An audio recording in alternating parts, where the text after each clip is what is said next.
નમસ્કાર દર્શક મિત્રો, @ગુજરાતમાં આપનું સ્વાગત છે। કોંગ્રેસમાં મોટા પાયે વર્તાયા છે નવા જૂનીના એંધાણ। ગુજરાત વિધાનસભા ચૂંટણી પહેલા કોંગ્રેસમાં શરૂ થશે નવી પરંપરા। જ્યાં એક તરફ સંસદીય ચર્ચા દરમિયાન વિપક્ષ નેતા રાહુલ ગાંધીએ આગામી ચૂંટણીમાં ગુજરાતમાં ભાજપને હરાવવા અંગે આશાવાદ વ્યક્ત કરવામાં આવ્યો હતો, ત્યાં જ બીજી તરફ હવે રાહુલ ગાંધી તેમના નિવેદનને હકીકતમાં પરિણમવા માટે પણ મથામણમાં લાગી ગયા છે। અને આના માટે 64 વર્ષ પછી ગુજરાતમાં કોંગ્રેસનું રાષ્ટ્રીય અધિવેશન યોજાવા જઈ રહ્યું છે। અને આ થકી ગુજરાત કોંગ્રેસ કંઈક એવું કરશે કે આખા ભારતમાં તેની ચર્ચાઓ થશે।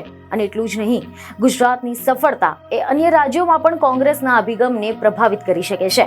કોંગ્રેસના સાંસદ રાહુલ ગાંધી ગુજરાતમાં યોજાનાર કોંગ્રેસના રાષ્ટ્રીય અધિવેશન પહેલા પાર્ટી પરંપરાઓમાં સુધારો લાવવાનું લક્ષ્ય રાખી રહ્યા છે।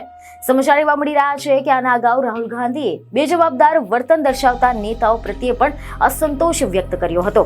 આ ઉપરાંત રહી વાત જો ભાજપની, તો ભાજપને તેના જ ગઢ એટલે કે ગુજરાતમાં હરાવવા માટે કોંગ્રેસે હાથ પગ મારવાનું અત્યારથી જ શરૂ કરી નાખ્યું છે।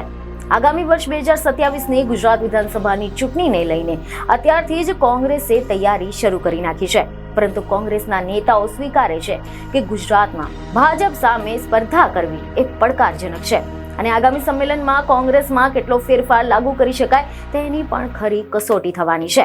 તમે જણાવી દઈએ કે સમાચાર એવા મળી રહ્યા છે કે જેના માટે કોંગ્રેસ ગુજરાતમાં કંઈક એવું કરવા જઈ રહી છે કે જેને આખું ભારત જોતું રહી જાય। કોંગ્રેસનું 84મું અધિવેશન 8 અને 9 એપ્રિલના રોજ અમદાવાદના આંગણે યોજાનારું છે અને જો આ રાષ્ટ્રીય અધિવેશન ગુજરાતમાં સફળ થાય તો આ અભિગમ સમગ્ર ભારતમાં કોંગ્રેસને પુનર્જીવિત કરવા માટે બ્લુપ્રિન્ટ તરીકે કામ કરી શકે છે। ગુજરાતમાં આ રણનીતિની સફળતા એ અન્ય રાજ્યોમાં પણ કોંગ્રેસના અભિગમને પ્રભાવિત કરી શકે છે। બીજી એક ખબર સાથે ફરી મળીશું। ધન્યવાદ।